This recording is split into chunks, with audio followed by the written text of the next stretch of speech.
Subscribe now and press the bell icon. Never miss an update. This Akshay Upadhyay, welcome back to my channel science madness. So आज हम discuss करने जा रहे हैं chapter 2 के बारे में, that is classification of element. तो क्लासिफिकेशन ऑफ एलिमेंट के टाइटल में से जो एलिमेंट है उसका मतलब क्या है, तो एलिमेंट समझने से पहले हमें समझना पड़ेगा मैटर क्या है।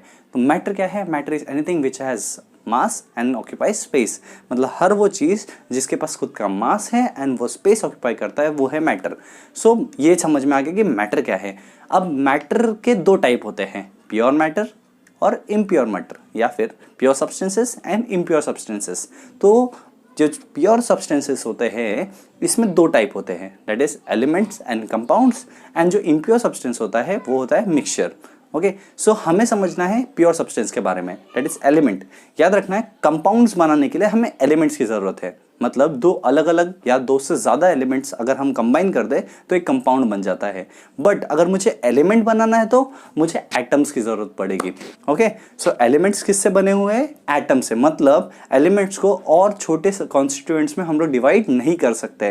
दैट मीन्स सिर्फ और सिर्फ सेम टाइप ऑफ एटम्स अगर रहे तो बन जाएगा हमारा एलिमेंट। तो एलिमेंट बनाने के लिए एटम्स की ज़रूरत है। अब एटम बनाने के लिए किस चीज़ की ज़रूरत है? तो तीन चीज़ों की, that is protons, electrons and neutrons.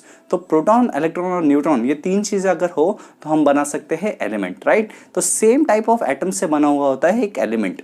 तो ये बेसिक हमें समझ में आ गया कि एलिमेंट्स क्या है।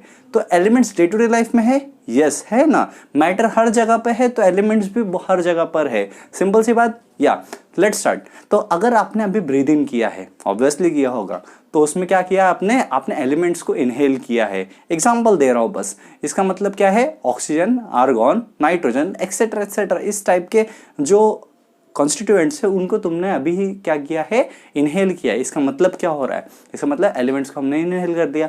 इसका और भी मतलब ये निकलता है कि मैटर अगर हर जगह पे है तो एलिमेंट्स भी हर जगह पर है। मतलब हमारे यूनिवर्स में अभी जो भी चीज़ें है वो मैटर से बनी हुई है, तो हम बोल सकते हैं उसमें हर जगह पे एलिमेंट्स जो है वो है। एलिमेंट्स तो समझ में आ गया, बट ये मिलते कहाँ पर है? ओके, तो ये जो है हमारे नेचर में मिलते हैं, फ्री फॉर्म या फिर मिक्स्ड फॉर्म में। दैट मीन्स वो फ्रीली अवेलेबल होंगे आपको या फिर वो मिक्स्ड होंगे किसी और एलिमेंट्स के साथ या फिर किसी चीज़ के साथ। तो उसे हम केमिकल या फिजिकल प्रॉपर्टी से या फिर किसी मेथड से अलग कर सकते हैं। तो दिस इज द प्रोसेस जहाँ पे मिक्स्ड को अलग किया जाता है। तो ये भी हम पढ़ेंगे मेटलर्जी चैप्टर में। जब हम मेटलर्जी के बारे में बात करेंगे तब हम देखेंगे कि अगर एलिमेंट्स मिलते हैं मिक्स्ड फॉर्म में तो उसे कैसे अलग किया जाए। एक्चुअली उसमें हम मेटल्स को अलग करेंगे नॉन मेटल्स या फिर अदर मेटल्स के साथ। जो ये एलिमेंट्स है इसको अलग अलग तरीके से लोगों ने क्लासिफाई किया, मतलब अपने तरीके से उनको ग्रुप बनाने की कोशिश की थी और एक टेबल में फिट करने की कोशिश की थी। तो this type of approach is called as classification of elements.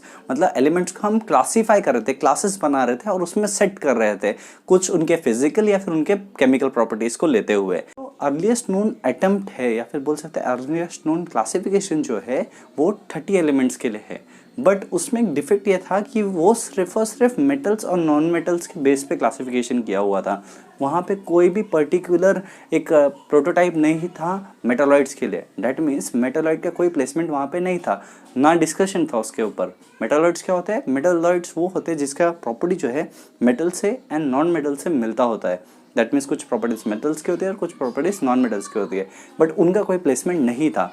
इसलिए वो जो अर्लीस्ट नोन अटेम्प्ट था वो फेल था। उसका डिफेक्ट यही था कि उसमें मेटालॉइड के लिए कोई प्लेस नहीं थी।